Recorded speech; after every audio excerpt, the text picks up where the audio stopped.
ওনারা পদত্যাগ করে যে রাজনৈতিক দলের তারা সদস্য হয়েছেন বা হতে চান সেখানে গিয়ে সাংগঠনিক রাজনীতি করেন, সরকারের উপরে আর হস্তক্ষেপ চলবে না। মাহফুজ আলম তথ্য উপদেষ্টা, তাকেও পদত্যাগ করতে হবে।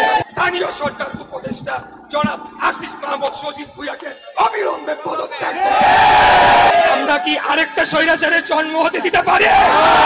একজন প্রার্থী আমি, আমার সাথে যদি এই আচরণ করা হয়, যখন জাতীয় নির্বাচন হবে, রাষ্ট্র ক্ষমতা পরিবর্তনের প্রশ্ন চলে আসবে, তখন কি আপনারা আশা রাখতে পারেন যে নিরপেক্ষভাবে বাংলাদেশে জাতীয় নির্বাচন হবে? সরকারের ভেতর থেকে বিচার বিভাগের উপরে হস্তক্ষেপ করা হয়েছে, নির্বাচন কমিশনকে এক প্রকার জিম্মি করার চেষ্টা করা আজকে হয়েছে, আপনারা দেখেছেন। এই যে আমার ঘটনাটি নিয়ে আমরা যেটি দেখতে পেলাম যে সরকারের ভেতর থেকে বিচার বিভাগের উপরে হস্তক্ষেপ করা হয়েছে রায় প্রদানের সময়, নির্বাচন কমিশনকে এক প্রকার জিম্মি করার চেষ্টা করা আজকে হয়েছে, আপনারা দেখেছেন।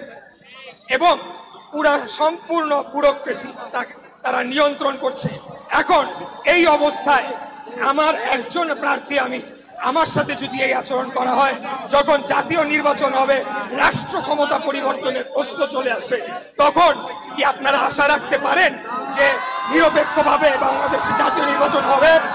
এরা এই সরকারে থাকা অবস্থায় না না না, আপনারা বলেন না কেন ভাই?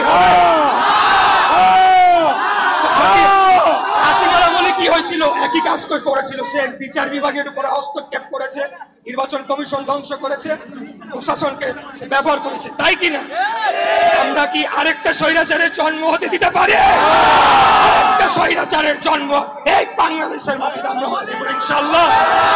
আর যদি হয় হাসিনার যে পরিণতি হয়েছে, 17 বছর আমরা যেভাবে রক্ত ঘাম জীবন এক করে জীবন দিয়ে খুন হয়ে মামলাকে জেল কেটে নির্যাতিত হয়ে খুনি হাসিনার পলায়নের প্রেক্ষাপট রচনা করেছিলাম, আমরা যে কোনো স্বৈরাচারকে যে কোনো সময় উচিত জবাব দেওয়ার জন্য প্রস্তুত রয়েছি ইনশাআল্লাহ।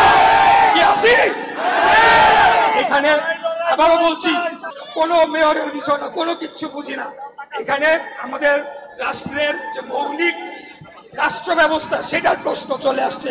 এবং এই কর্মকাণ্ডের মধ্যে দিয়ে এই উপদেষ্টা যারা এটার মধ্যে জড়িত, সরকারের উদ্দেশ্য নির্দেশ ছাড়া তো অবশ্যই এই পর্যন্তটা আসতো না।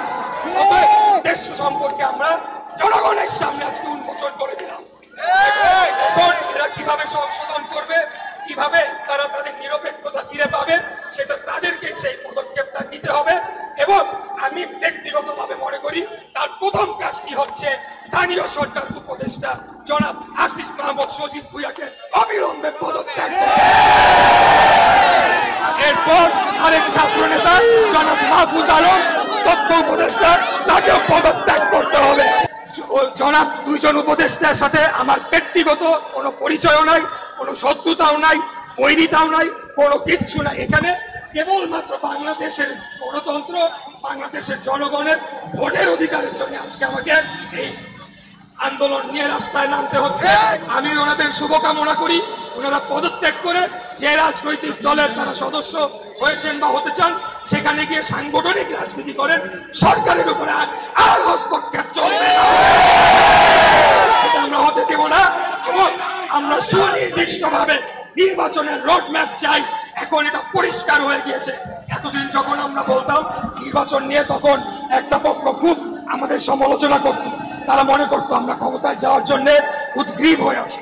কিন্তু আসল ব্যাপারটি হচ্ছে বাংলাদেশ জাতীয়তাবাদী দল কোনো ঘুরে এসে জুড়ে বসা কোনো ছোট রাজনৈতিক সংগঠন নয়। বারে বারে রাষ্ট্র পরিচালনা করেছি। আমাদের এই দলের যে বয়স হয়েছে, এখানে যে নেতৃবৃন্দ রয়েছেন, আমরা বারে বারে রাষ্ট্র ক্ষমতা ছিলাম। আমরা ষড়যন্ত্রগুলা আমাদের নেতৃবৃন্দ বহু আগে থেকে দেখতে পাই। এবং এই ধরনের যে ষড়যন্ত্র হতে পারে সেটির আলোকেই কিন্তু বারবার নির্বাচনের কথা বলা হচ্ছিল।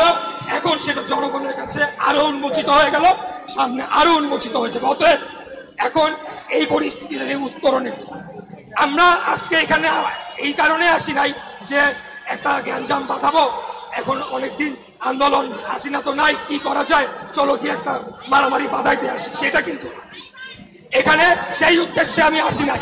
আমি এসেছি যে এখানে একটা সমাধান করতে হবে, এমন শান্তিপূর্ণ সমাধান যেখানে সকল গণতন্ত্রী মোনা এবং আমাদের সহযোগী আন্দোলনকারী যতগুলো রাজনৈতিক দল ছিল তারা যাতে পাশাপাশি সহ অবস্থান করে তাদের রাজনীতিটা করতে পারে, ক্যাম্পাসে যাতে সহ অবস্থান করতে পারে এবং আলটিমেটলি একটা নির্বাচনের মাধ্যমে সরাসরি প্রত্যক্ষ ভোটের মাধ্যমে জনগণের সরকার প্রতিষ্ঠিত হোক, যারা এসে সংস্কারগুলো দীর্ঘমেয়াদে করবে।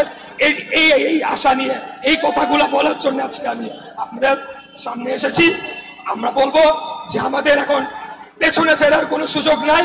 এখন আমরা রাজনৈতিক দল হিসেবে বিএনপি আমাদেরকে ফসল ঘরে নিয়েই এখান থেকে ফেরত যেতে হবে। যতদিন না পর্যন্ত আমাদের দাবিগুলো মানা হবে আমরা এখান থেকে যাব না। এটা হলো আমাদের শেষ ঘোষণা। সবাই ভালো থাকবে।